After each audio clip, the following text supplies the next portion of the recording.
Hey everyone, so I have another kind of 90s nostalgia video to talk about today, or you could also class it as a current video. Postman Pat has been on since 1981, which is actually a lot longer than I thought. I knew it wasn't like a brand new show for the mid-90s or anything when I started to watch it, but I actually thought it was quite a lot older than that. And just for the record, this is just totally coincidental, I just noticed this. I have a post box around my neck. I don't know if you can see that because it's quite there, little post box on my London necklace. I thought that was a quite nice touch. I was a massive fan of Postman Pat when I was younger, and I still watch it today, mainly because my sister will put on CBBS and then walk out of the room, and then I'll just not bother to change it over because I'll be on the laptop or reading or whatever, and then Postman Pat will come on and I'll be like, ah, it's Pat! So I have to stop and watch it. For those of you who are perhaps not aware of what it is, it's set in sort of Cumbria and North Yorkshire, I believe it is, the borders, in a place called Greendale. And I actually always thought it was set in Wales just because you have one Welshman in there. Always thought it was set in Wales until I checked on Wikipedia. So that was quite a new discovery for me, definitely. And it tells us the adventures of Postman Pat, who, believe it or not, is a postman. And he travels around Greendale in his red post van with Jess. This is my sister's. I kind of nabbed it off of her shelf for this video. This is Jess the cat. I always thought Jess was a girl, but no, Jess is a boy. And he is a super cute kitty. And obviously I'm a cat fan, so that really appeals to me. And he has loads of problems, like for example he can't deliver the post because there's a sheep in the way and he can't get past. Or a gust of wind will blow a parcel away and he has to chase it. Or, for example, in the opening, he picks up a bag of fruit rather than the bag of parcels. Quite a common one is that the van doors will blow open and all the parcels will float out, and then he gets to somebody's house, opens the van and goes, where are the parcels? Uh-oh. He picks them up from Mrs. Goggins, a really sweet old lady character. I love Mrs. Goggins. He picks them up from her. Other characters include Ted Glenn, his son Julian.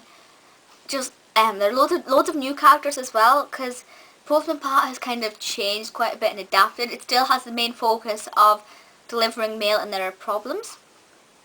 But now you have Postman Pat SDS, where Pat has been promoted to the special delivery service driver. And he has a helicopter and a big van and a car, and it's like totally changing a childhood love, because Postman Pat, you know, the theme tune is Postman Pat, Postman Pat, Postman Black Cat, Pat is black, my cat.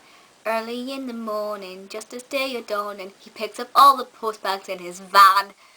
Doesn't say he picks up all the post bags in his helicopter, it's his van. Everybody knows. I love the theme tune to Postman Pat. It's not that good now, but no. The original theme tune is sometimes still on. There'll be knock, ring, letters through your door. Yeah, I really do love it so much. I love the opening to it. But yeah, SDS I think is alright. But it's a bit like, I don't like it when they modernise old, like classic kids shows or just general shows. I don't like the modernisation of them because it kind of takes away that special nostalgia to it. They do it with Noddy and, you know, loads of other stuff. Fireman Sam kind of has been revamped. You also have Guess with Jess, which I actually think, no, it's not. That's the Postman Pat logo for the record. I was going to say I think this is actually a Guess with Jess teddy. I haven't watched Guess with Jess, but basically it's Jess's own TV show, which I think is quite a nice idea. You know, you have like Timmy Time, which is a spin-off from Shaun the Sheep. Okay, yeah, that's the only one that springs to mind. But a lot of sort of sub-central characters have their own little spin-off shows with kids shows, which I think is nice, and it opens up the world to them in a new way. As I said, I haven't really watched it. I've seen it, but I haven't watched it, if that makes any sense. But Postman Pat is such a fantastic show. There is a lot of merchandise. My mother actually just sold a boatload of Postman Pat vehicles and that on eBay, and they actually went for quite a bit. So there is still a lot of love for Postman Pat going around, which I think is great. I kind of was like, Mother, don't sell the Jess. That was like a little plastic Jess. She sold it. When I was younger, I didn't really have Postman Pat merchandise, despite my love for it. I might have had a Postman Pat teddy. What is up with most Postman Pat's nose? It's about this big, and it's like that. I mean, whose nose literally just comes out of their face like that? It's the weirdest thing ever. And apparently Postman Pat used to wear red. I don't remember that. But yeah, I absolutely love it, and I think it's a program that every child should watch.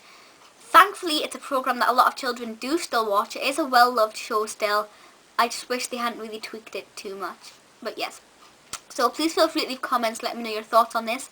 Please tell me you like Postman Pat, I want to hear that. But of course, if you don't, everybody to their own. And also please feel free to leave requests for 90s shows. I have a list still of about another 150 90s shows. So I'm going to be here for a hell of a long time doing these 90s videos. But you know, I love them. It's such a beautiful trip down nostalgia.